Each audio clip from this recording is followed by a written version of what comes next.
சக்தி சிவ அரபலீஸ்வரன் கோயிலுக்கு வந்திருக்காங்க. இப்போ கொஞ்ச நேரத்துக்கு முன்னே திணூறு போட்டு போனாங்க. இந்த அம்மா என்னம்மா நடந்தது? எனக்கு கால் வலி நீங்குச்சு. எனக்கு அற்புதமா ஒரு சக்தி என்னால உணர முடியுது. இங்கே ரொம்ப கால் வலியில் வந்தீங்க. அப்போ எவ்வளோ நேரத்துக்கு முன்னே? கால் வலி எனக்கு ரொம்ப தலைவலி, உடம்புல ரொம்ப இருந்தது.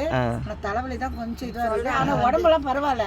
இப்போ அந்த காலியான பண்ணின்னா அதையும் எனக்கு வாஞ்சி வர மாதிரி ஆயிடுச்சு.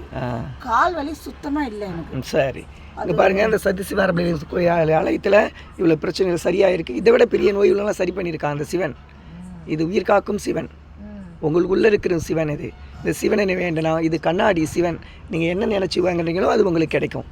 அப்படி சரிங்களா? இப்போ தம்பிக்கு படிப்பு வேணும். உன் பேர் என்ன பேருப்பா?